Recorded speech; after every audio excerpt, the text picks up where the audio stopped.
Bienvenue au Buffet des Continents pour une autre émission de Nul s'est découvert qui vous parvient du Buffet des Continents, on vous le dit, toutes les semaines. D'ailleurs, un endroit formidable pour un repas de famille, entre amis, en groupe. C'est vraiment un endroit à découvrir, le Buffet des Continents, à Mascouche-Terrebonne. Mon invité cette semaine, un personnage très coloré, c'est le moins qu'on puisse dire. Un comédien hors pair qui nous revient aussi de méga succès avec le film Bum Rush. Emmanuel Auger. Salut Manu. Salut Mike. Ça va bien? Avec un... Oui, très bien, merci. Manu dans les grands honneurs. Ouais. Dans les grands honneurs avec le film Bum Rush pour ton rôle du kid. Oui, on est très contents. D'ailleurs, on a eu une bonne nouvelle dernièrement, juste après les fêtes. Là, un festival à Los Angeles, ça s'appelle le New Wave Festival International, qui est un des plus gros festivals de films indépendants au monde. Okay. J'ai gagné le prix de meilleur acteur. Pour le rôle du kid. Pour le rôle du kid dans Bum Rush. On a également, il y a Jeffrey Lamirande qui s'occupait des combats, qui a gagné également meilleur combat. Puis il y a eu une mention spéciale pour le film Bum Rush. Fait qu'on est très contents. Parce que le film Le Pen, ça a été un gros succès pour Emmanuel Auger. C'est une histoire de peine. C'est un film qui a fait parler de toi un peu partout. En 2000, on l'a tourné en 2001, sorti en 2002, puis ça a été ma rampe de lancement. Ça, puis Lancez Compte, ça a été les deux productions dans lesquelles j'ai travaillé qui m'ont fait connaître du grand public, puis surtout de l'industrie au niveau du Québec. Lancez Compte, Pétel qui est échangé avec du national au Canadien. Puis qui est revenu. Maintenant, Mercier, il a hanté pendant des années. Ben oui, puis c'est quoi la suite de Pétel? Il va arriver quoi avec Pétel? Dans la prochaine série qui devrait commencer sur les ondes de TVA là, en septembre ou octobre prochain, Pétel est toujours en train de venir hanter son vieux cube national. C'est des prises de bec avec le nouveau personnage qui est La Lumière, joué par Dave Morissette. On a des prises de bec mémorables sur la glace. Et ça, c'est très drôle parce que moi, je suis pas un batailleur de nature. Mais avec Dave Morissette, ça doit être assez spécial. Tu fais la grosse... C'est spécial parce que lui, je pense qu'il a fait ça quelques fois. Il a fait ça quelques fois. Laissez tomber, il était belle là-dedans. On dirait qu'il y a de l'expérience. Fait qu'il y a eu quelques anecdotes savoureuses pendant qu'on tournait à Québec. On tournait au Colisée de Québec. Puis fait qu'il y avait Dave qui me tenait, puis qui me soutenait même. Je l'entendais me dire dans l'oreille, c'est parce que je te tiens, là. Puis il dit, oui, mais lâche-moi pas. Fait qu'il me soutenait pour être capable que je performe bien, tu sais, pour être capable d'avoir une bonne présence. Parce que être un combattant sur la glace, c'est un art particulier, là. C'est pas tout le monde, c'est pas donné à tout le monde. Mais on semble te donner un rôle précis, là. Tu sais, comme dans Bum Rush, t'es comme injustice. C'est quand même un rôle dur, là. Dans tout ce que même encore prochainement. C'est à cause des tatouages ou... Probablement que ça, c'est ça. On y va avec, tu sais, on dit au Québec, on est engagé par notre casting. Bon, les gens qui ne savent pas, un casting, c'est ce que tu as de l'air personnellement dans la vie. Je le sais que je suis une personne qui j'aime beaucoup les gens, je suis une personne sociable dans la vie, mais je le sais que je dégage au niveau de la télévision, je dégage un look de quelqu'un de plus dur. Fait que c'est les personnages qu'on m'offre, les durs à cuire. Prochainement, je tourne dans un court-métrage qui s'appelle En dedans, où on m'avait appelé pour faire le pimp. Et je suis un gars assez spécial là-dedans. Fait que oui, mais il n'y a pas de... Ça me dérange pas. Tu sais, non, ça me dérange pas du tout parce que l'important, je pense, c'est d'être toujours diversifié dans ce que tu fais. Fait que c'est Robin Aubert, un chum avec lequel j'ai étudié, que vous connaissez sûrement parce que c'est un acteur, un réalisateur également. Il a fait à l'origine d'un cri dernièrement. Puis Robin m'avait dit, il n'y a pas de honte à jouer un bum ou un motard, il suffit que tu le fasses, c'est pas toujours pareil. Ça serait facile de s'asseoir sur un canevas et de dire, je vais jouer à peu près toujours le même type de personnage. J'essaie du mieux que je peux de diversifier ce genre de type de personnage-là. Mais l'important dans notre métier, c'est de travailler. C'est ça, c'est de jouer. C'est un privilège. Et tu manques pas d'ouvrage. Non. Puis je suis chanceux, je fais partie des privilégiés au Québec qui gagnent leur vie avec le métier d'acteur, comédien. C'est pas facile. C'est un privilège de jouer aujourd'hui. Et ça prend d'appeler peu d'élus. Ça prend aussi une conjointe qui est compréhensive. Oui, aussi, parce que c'est spécial. Tu as des scènes des fois particulières à jouer. Oui, c'est sûr que ça fait partie du métier, ça fait partie du... Oui, on parle de scènes d'amour des fois, mais tu sais, c'est drôle parce que les gens me posent souvent cette question-là. Et ça doit être le fun. Je pense que c'est original, moi, là. Puis, non, c'est pas grave. Mais c'est pas si... Tu sais, c'est des scènes où tu te concentres. C'est des scènes comme les autres. Il y a faire une scène d'amour ou faire une scène de bagarre, il n'y en a pas une plus fun que l'autre. J'aimerais mieux une scène de bagarre. Mais c'est vrai que c'est parce que faut que tu te concentres. Ça fait partie de ton travail. Souvent, les gens ont l'impression qu'on a beaucoup de plaisir... il y a un malaise aussi qui s'installe. Ça doit. Parce que c'est pas toujours des partenaires qu'on connaît, là. Des fois, on se connaît pas, là. Je vous donnerai des exemples de productions que j'ai fait où la première ou la deuxième journée de tournage, on avait notre scène d'amour. Moi, je la connais pas beaucoup, l'actrice qui est là. On se connaît à peine. Puis on n'a pas le choix. On est obligé, ça fait partie de notre travail. Puis il faut comprendre aussi qu'il y a une équipe, comme ici, là, il y a une équipe entière. Il y a plusieurs personnes qui sont là, qui observent, qui sont qui sont aux aguets. Alors, c'est sûr que ça fait partie du travail. Je m'en allais dire quelque chose, Manu, mais je dis au cours, il y aurait des fuites. Ben, on essaie que ça se passe pas. Parce que c'est sûr que ça fait partie, comme je le disais tantôt, on est des professionnels. C'est ça, c'est des fait non, professionnellement. C'est ça. L'autiste show maintenant. Oui. Ça va être le 10e anniversaire cette année. C'est un show auquel tu tiens énormément, que tu t'impliques beaucoup. Tes amis aussi s'impliquent énormément, les artistes, le monde. C'est mon 10e anniversaire. Je sais que vous allez avoir Hugo Lapointe là, cette semaine comme invité. Hugo est toujours là chaque année. Il me soutient, tellement gentil. Martin Deschamps aussi qui est là depuis le début. Nick Payne, les Vilains Pingouins. Tu sais, j'en ai beaucoup qui sont fidèles à chaque année. C'est le 10e anniversaire cette année. Ça se passe le 2 juin. C'est laquelle que je regarde? Le samedi 2 juin à l'Arena de la ville de Blainville. J'invite les gens à regarder sur le site Internet qui va être sous peu là, à jour. C'est le www.autisteshow.com.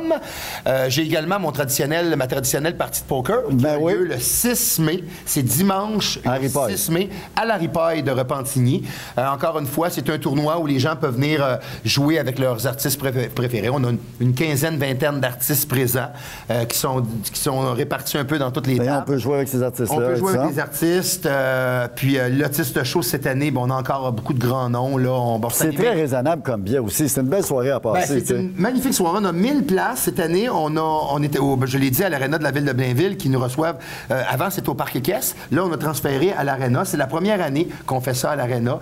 Les billets, c'est 30 $ pour les gens qui veulent venir passer une soirée, mais c'est pour la cause. Puis vous avez un spectacle qui dure entre 4, 5, 6 heures de temps. C'est quelque chose. Et même ça dépasse. Hein? C'est animé par notre ami Mario Lirette. Ben oui. Notre chum Mario Lirette qui va être là encore une fois cette année pour l'animation. Puis bon, encore une fois, je parlais, j'ai Hugo Lapointe, Martin Deschamps, Breen Leboeuf, les Vilains Pingouins. On a le groupe Sans qui se joint à nous cette année. Il y en a plusieurs qui sont avec toi depuis le tout début, hein, qui te supportent et qui te c'est pour ça que cette année, je voulais, par respect pour les gens qui sont avec moi, les artistes qui me soutiennent depuis plusieurs années, je voulais réengager ces mêmes gens-là, les inviter encore pour une 10e année, parce que c'est important. Ça fait déjà 10 ans, tu sais. Puis c'est pour soutenir les enfants autistes. Cette année, c'est pour...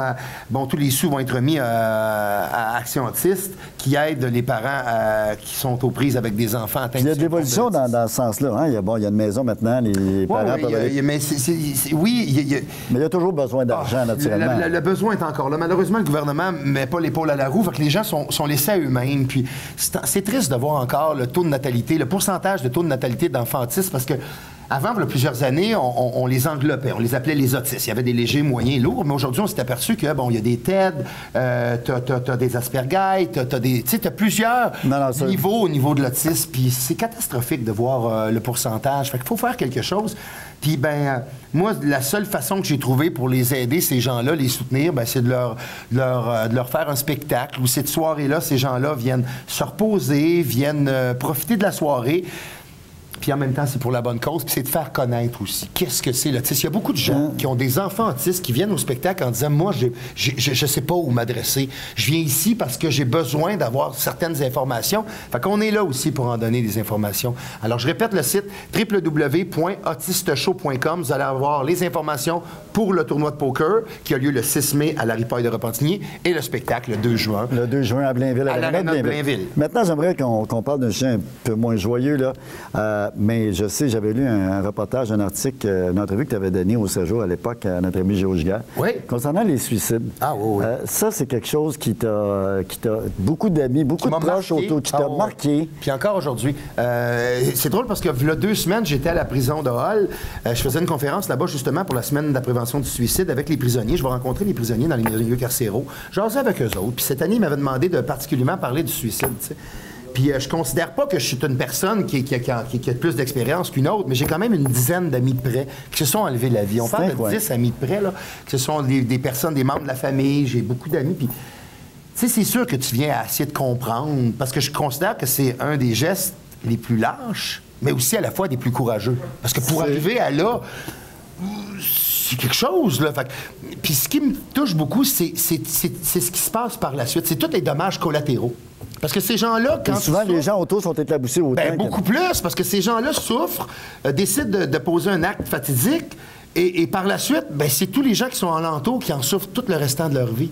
Ça, c'est encore Sans pire pour nommer ceux de nom, qui j'ai restent. encore des gens, des familles que je vois de jeunes qui se sont enlevés la vie, puis je vois encore 10, 15, 20 ans plus tard, puis les parents souffrent encore de ça, trouvent ça encore difficile. Je pense que tu l'acceptes jamais qu'un de tes enfants s'enlève la vie. Tu as l'impression d'avoir manqué en quelque part, puis je crois que c'est pas ça. Ça n'a rien à voir C'est avec pas les ça, parents, pas du peut-être, tout. non?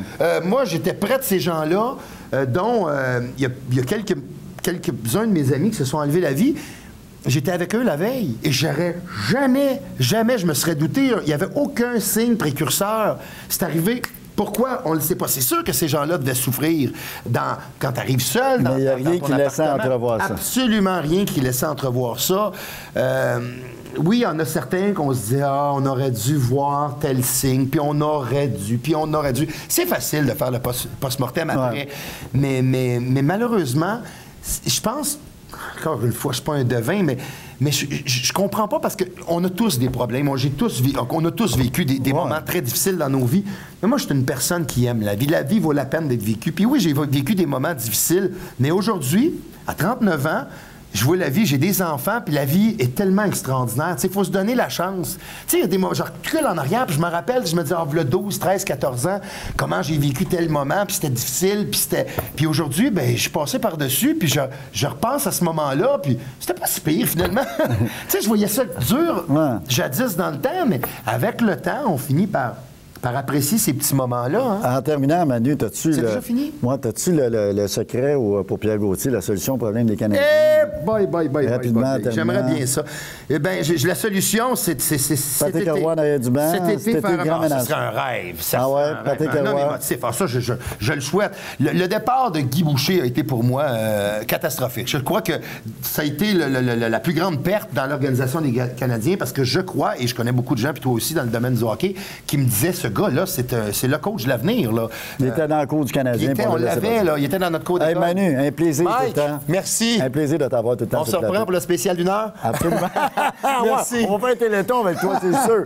Merci beaucoup. Au retour de la pause, on va parler de plus en plus. On va en parler davantage du suicide avec un thérapeute qui est avec nous, qui s'appelle Gaétan Larocque, que les gens se souviennent dans le cadre du magazine Réaction que j'avais l'an dernier sur cette même antenne. Alors, au retour de la pause, en vous rappelant que cette émission vous parvient du buffet des continents à Mascouche, Terrebonne.